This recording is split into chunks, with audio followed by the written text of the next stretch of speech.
As gamers, we quickly learn who our favourite video game studios are, be that because of specific franchises or for the general quality of the games released by them. And because of this, we develop a sort of brand loyalty to them. And although that isn't necessarily a bad thing, it can leave you with blinders on, making you look past or not really be able to see the bad parts of the company.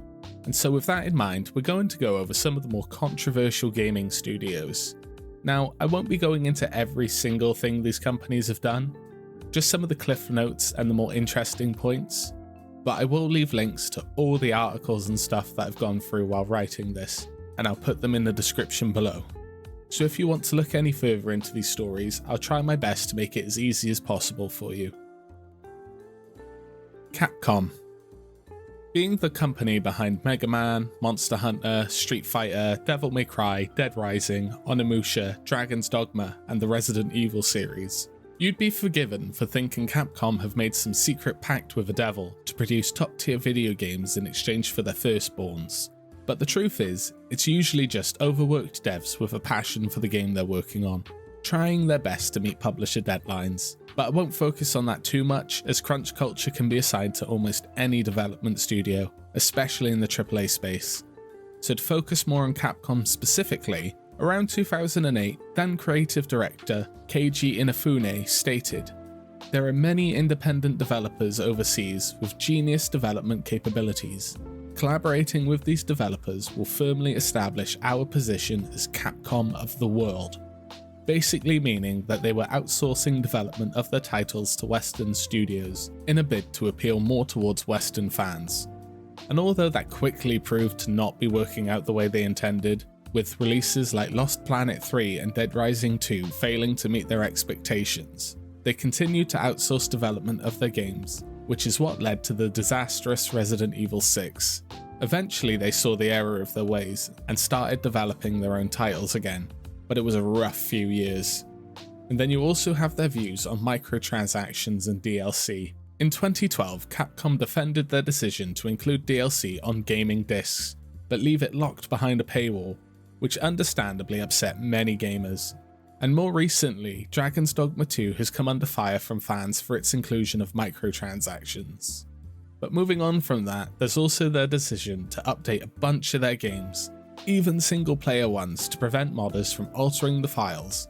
But my personal favourite line is, "These mods may be taken as legitimate implementations or cause reputational damage," as if anyone thinks Capcom have done a brand deal with Thomas the Tank Engine, or Bethesda paid millions to slap the image of Macho Man Randy Savage on a dragon. EA. Apparently thinking they're Majin Buu and can absorb the power of others, EA have become known for buying up studios just to close them down, so it's fair to say they already don't have the best reputation. But it's certainly not helped by how brain-dead some of the decisions they make for their own IPs are either. Beloved series like The Sims are a shell of what they used to be, with features in previous games seemingly missing in The Sims 4, or locked behind packs and paywalls you have to buy with real money. And there's so many to buy that according to Rock Paper Shotgun in 2023, to buy every bit of Sims 4 DLC, you'd end up spending roughly $1,100 or £1,000. Other beloved franchises like SimCity have been left to gather dust after the company ruined their own launch in spectacular fashion. Let alone the other amazing franchises they've killed off over the years, and even the ones that aren't dead are hanging on by life support, like Battlefield or Need for Speed. Then you have the whole pay-to-win loot box debacle, that although had been creeping up for a while amongst not just EA but multiple companies, the release of Star Wars Battlefront 2 saw it reach a boiling point, with some countries even making or altering laws forcing EA to restrict access to certain features in their games due to the loot boxes being seen as unregulated gambling. Also, it's no secret that EA have also garnered a reputation for themselves with excessive and demanding crunch time for their developers. And just to drive my point home about EA, they have received a beautiful Golden Poo Award twice for being voted the worst company in America. Now, admittedly, there's probably a lot worse companies to work for. At least the developers aren't relying on gamers giving them a 20% tip after playing the game. But it's hard not to smile at the thought of those awards in their trophy cabinet. And although I make all these complaints about EA, I can't deny that I absolutely love some of their titles, like Star Wars Fallen Order, Skate, Dead Space, Command & Conquer, or It Takes Two. But that doesn't change the fact that on multiple occasions they've presented shady business practices and questionable morals. Konami. Releasing their first game in 1978 and quickly finding success with Frogger in 1981, Konami went on to make an enormous back catalogue of beloved games like Contra, Castlevania, Dance Dance Revolution, Suikoden, Zone of the Enders, Metal Gear Solid, and Silent Hill. I mean, looking at this list, it wouldn't have been a stretch to think Konami would end up being one of the pillars of gaming in the future, clearly showing the capability to create fun and engaging video games in multiple genres, meaning no matter who you are, they probably have a game you'll enjoy. Unfortunately though, they also have a long and well-documented history of controversies and poor decision-making that almost completely disregard their core fan base. But to go over it all would be a whole video within itself, so I'll go over what I think are some of the main points. First being that in 2009, Konami was sued by Yoko Sekiguchi for discrimination after returning from her maternity leave to find out that she had been demoted in the company, having her salary cut by 200,000 yen, which at the time was roughly $2,000 or £1,500. Luckily, she won the lawsuit, but it should never have happened in the first place. Then in 2013, they refused to allow an IGN employee into their preview event for Castlevania Lords of the Shadow 2 because the previous game had only been given a score of 7.5, which apparently seriously offended Konami, leading to IGN being blacklisted by the developer. Then we get to the events between 2014 and 2015, where the relationship between Konami and Kojima Productions were getting to a breaking point, with the much anticipated Silent Hills being cancelled and PT being removed from online stores. Also, they removed Kojima's name and the Kojima Productions logo from the box art of Metal Gear Solid 5, even going so far as to not allow Kojima to accept his award for Best Action Adventure at the 2015 Game Awards. And this is without even mentioning the disastrous reception of 2018's Metal Gear Survive, and their shameless attempt at charging people for save slots of all things, before eventually deciding to shift their focus away from console gaming altogether and focus on mobile games and the continued success of their pachinko machines. But fast forward to 2024, and it seems like Konami are at least attempting to get back into the core gamers' good graces, however misguided some of these attempts may be, with remakes and re-releases of some of their most beloved games announced. Now, will I be getting Silent Hill 2 and Metal Gear Solid 3 Remake? Hell yeah, stick that shit in an IV and pump it right into my bloodstream. But that doesn't mean that I or you should forget about their disregard for gamers and gaming journalists, and especially their sometimes awful treatment of their own staff. Activision. This one really sucks to talk about, mostly because of how awful some of the employees have claimed their experiences to be while working there are, but there's also the drop in quality their games have experienced over the last 15 to 20 years. As a smooth-brained gamer child growing up in the late 90s and early 2000s, Activision, whether as a developer or publisher, was probably one of the first company names that actually stayed in my head, probably because of how often I'd watch Tony Hawk's Pro Skater boot up. I saw it so many times it's practically burnt into my brain like a plasma screen. And then you've obviously got games like Call of Duty that practically made the company a household name.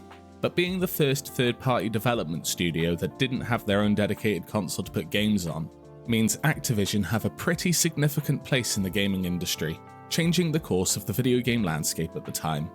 So seeing them go from this innovative and progressive company and turn into this giant money-printing machine is super disheartening, especially since they pretty much don't make anything other than Call of Duty now, and even they have dipped in quality over the years, which probably isn't helped by claims made in a Wired report speaking to developers at the studio, saying that the company have been pushing for the use of AI tools while simultaneously laying off employees. And even if they still put out high quality, super fun games that were on the cutting edge of technology, they would still have a place on this list, because of the sheer amount of accusations of sexual misconduct and harassment that have come to light over recent years, claiming a frat boy culture within the company, with female employees having some awful remarks made to them and being passed over for promotion due to fears of pregnancy, and plenty of other stuff that just makes your stomach churn while you read it. I'm not going to go into full detail as to the specifics of the accusations, as there is a lot to go over, but links will be shared in the description for anyone that wants to read more into this specifically. Ubisoft. Similar to other developers on this list, Ubisoft have over the years managed to tarnish a lot of the respect the general gaming audience has had for them. Sadly, some of the hate Ubisoft receive is ridiculous and is only pushed by sad, hateful and bigoted individuals that don't deserve the breath wasted on them, so I'll save you the brain rot of going over that stuff. But there are some very valid criticisms of Ubisoft that are worth being addressed. One of them being that after the popularity of Far Cry 3, a lot of their games shifted direction and started taking on a very similar style of gameplay and mechanics, with maps being filled with pointless and unengaging side quests used to artificially pad out the game, and their open worlds feeling quite void of any real semblance of life. So much so that the phrase "it feels like a Ubisoft game" is pretty much universally understood. But along with this issue, Ubisoft have sadly left some of their most popular titles to the wayside, with franchises like Splinter Cell and Beyond Good and Evil not receiving a proper sequel in years. And although Prince of Persia got a new title released in 2024, the franchise was left dormant for 14 years.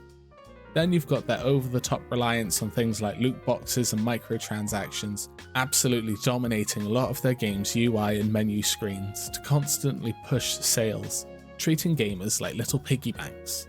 Now, I'll admit a complaint like that can be made about a lot of different developers within this space. Monetization, padding out your game with mindless side content, and focusing more on what drives sales rather than actual innovation and creativity within the industry seems par for the course at this point.